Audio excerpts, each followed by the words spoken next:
আমিতো সাধাৰণ মানুহ যদি এজন মানে মানৱ সেৱা কৰা এজন চিকিৎসকে যদি তেওঁলোকৰ পৰানো কি মানৱ সেৱা মানে মানুহে মানে ভাবিব গতিকে আমি সাধাৰণ মানুহখিনিয়ে মানে আমি তেওঁক মানে শুশ্ৰূষা কৰিছোঁ আৰু তেওঁলোকক ইমানখিনি কষ্ট কৰি মাক দেউতাকে ইমানখিনি ত্যাগ স্বীকাৰ কৰি চিকিৎসা কৰিলে তেওঁলোক দুটা ল'ৰা ছোৱালী তেওঁলোকে যেতিয়া শেষ মুহূৰ্তত যেতিয়া দেউতাকক বিচাৰি নাহিলে আৰু কেনেকুৱা অমানুহ হ'ব লাগিব আৰু সেইটোৱে আৰু আমাৰ ঘৰত প্ৰায় 3 বছৰ আৰু তেওঁলোকৰ আমাৰ চিনাকি 2017 চনৰ পৰা ঘৰুৱা মানে 3 বছৰ পৰা আমাৰ ইয়াত আছেই এইখন ঘৰত নহয় আমাৰ ৰাস্তা কাষত এখন ঘৰ আছে তাত আছিলে তাৰমানে ইয়াত আমাৰ সুবিধা আমাৰ যৌথ ফেমিলি ন গতিকে তেওঁৰ সৈতে আমাৰ মেম্বাৰ 9জন গতিকে আমাৰ দিগদাৰ হয় গতিকে ইয়াত খোৱা বোৱা কৰে তাতো তেওঁ বনোৱা খোৱা কৰে আৰু মানে তেনেকৈ তাতে থকা মেলা কৰিছিল হয় আমাৰ নিজৰ শহু হিচাপে ভাবিছিলোঁ তেওঁ আমাৰ শহু আমাৰ শাহু শহু নাই গতিকে তেওঁ আমাৰ গাৰ্জেন হিচাপে আছিলে এইটো বিষয়ে কি ক'ম আৰু আমাৰ ক'বলগীয়া একো নাই তাৰমানে কেলে তেওঁলোকৰ নিজৰ পৰিয়ালৰ বিষয়ে ইমান সবিশেষ আমি নাজানিছিলোঁ কিন্তু শেষ মুহূৰ্তত মানে ফোন কলটোৰ পৰাহে ভালকৈ গম পালোঁ আৰু লাষ্টত মানে তেওঁ ক'লে যে মানে মোৰ ল'ৰাটোলৈ ফোন এটা কৰিবা মোৰ মানুহজনক ক'লে তাৰপৰা ফোন এটা কৰিবা তেতিয়া তেওঁ মেডিকেলত ভৰ্তি হ'ব নে ফোন কৰিছিলে যে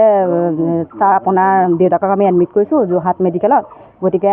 তাৰপৰা তেওঁ সুধিলে যে সেই কোনজন ডাক্তৰে পাইছে তাৰপৰা ডাক্তৰজনৰ নামটো কওকচোন তাৰপৰা আমাৰ এওঁ ক'লে বোলে ডাক্তৰজনৰ নামটো মই বৰ্তমান জনা নাই মই তেজৰ ৰিপৰ্ট নিবলৈ আহিছোঁ গতিকে জানি পেলাই আপোনাক জনাম কিন্তু আপুনি ছাৰ ফোনটো ধৰিব কিন্তু তেখেতে ডাক্তৰজন চন্দন কাশ্যপ কিন্তু ডাক্তৰজনৰ নামটো ক'বলৈ মানে তেওঁ ফোন মানে ৰিচিভ নকৰিলে ৰেছপণ্ড নকৰিলে আৰু সেইকাৰণে আমিও তাৰ পৰা কি আশা কৰিম আৰু এবাৰো খবৰ নোৱা নাই এই মুহূৰ্তলৈকে এতিয়া মানে 48 ঘণ্টা হ'ল তেওঁ ঢুকুৱা কিন্তু এই মুহূৰ্তলৈকে তেওঁৰ কোনো খবৰ নাই সেইখিনি আমিয়ে কৰিম সেইখিনি আমি 13 দিনত আমাৰ সেইখন ঘৰত আপোনাৰ নাম এষাৰ পাতিম আৰু ইয়াত মানে ভোজ কৰ্ম কৰিম বুলি ভাবিছোঁ আমিতো সাধাৰণ মানুহ যদি এজন মানে মানৱ সেৱা কৰা এজন চিকিৎসকে যদি তেওঁলোকৰ পৰানো কি মানৱ সেৱা মানে মানুহে মানে ভাবিব গতিকে আমি সাধাৰণ মানুহখিনিয়ে মানে আমি তেওঁক মানে শুশ্ৰূষা কৰিছোঁ আৰু তেওঁলোকক ইমানখিনি কষ্ট কৰি মাক দেউতাকে ইমানখিনি ত্যাগ স্বীকাৰ কৰি চিকিৎসা কৰিলে তেওঁলোক দুটা ল'ৰা ছোৱালী তেওঁলোকে যেতিয়া শেষ মুহূৰ্তত যেতিয়া দেউতাকক বিচাৰি নাহিলে আৰু কেনেকুৱা অমানুহ হ'ব লাগিব আৰু সেইটোৱে আৰু আমাৰ ঘৰত প্ৰায় 3 বছৰ আৰু তেওঁলোকৰ আমাৰ চিনাকি 2017 চনৰ পৰা ঘৰুৱা মানে 3 বছৰ পৰা আমাৰ ইয়াত আছেই এইখন ঘৰত নহয় আমাৰ ৰাস্তা কাষত এখন ঘৰ আছে তাত আছিলে তাৰমানে ইয়াত আমাৰ সুবিধা আমাৰ যৌথ ফেমিলি ন গতিকে তেওঁৰ সৈতে আমাৰ মেম্বাৰ 9জন গতিকে আমাৰ দিগদাৰ হয় গতিকে ইয়াত খোৱা বোৱা কৰে তাতো তেওঁ বনোৱা খোৱা কৰে আৰু মানে তেনেকৈ তাতে থকা মেলা কৰিছিল হয় আমাৰ নিজৰ শহু হিচাপে ভাবিছিলোঁ তেওঁ আমাৰ শহু আমাৰ শাহু শহু নাই গতিকে তেওঁ আমাৰ গাৰ্জেন হিচাপে আছিলে এইটো বিষয়ে কি ক'ম আৰু আমাৰ ক'বলগীয়া একো নাই তাৰমানে কেলে তেওঁলোকৰ নিজৰ পৰিয়ালৰ বিষয়ে ইমান সবিশেষ আমি নাজানিছিলোঁ কিন্তু শেষ মুহূৰ্তত মানে ফোন কলটোৰ পৰাহে ভালকৈ গম পালোঁ আৰু লাষ্টত মানে তেওঁ ক'লে যে মানে মোৰ ল'ৰাটোলৈ ফোন এটা কৰিবা মোৰ মানুহজনক ক'লে তাৰপৰা ফোন এটা কৰিবা তেতিয়া তেওঁ মেডিকেলত ভৰ্তি হ'ব নে ফোন কৰিছিলে যে ছাৰ আপোনাৰ দেউতাকক আমি এডমিট কৰিছোঁ যোৰহাট মেডিকেলত গতিকে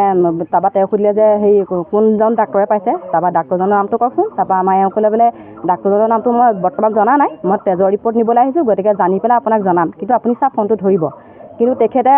ডাক্তৰজন চন্দন কাশ্যপ কিন্তু ডাক্তৰজনৰ নামটো ক'বলৈ মানে তেওঁ ফোন মানে ৰিচিভ নকৰিলে ৰেছপণ্ড নকৰিলে আৰু সেইকাৰণে আমিও তাৰ পৰা কি আশা কৰিম আৰু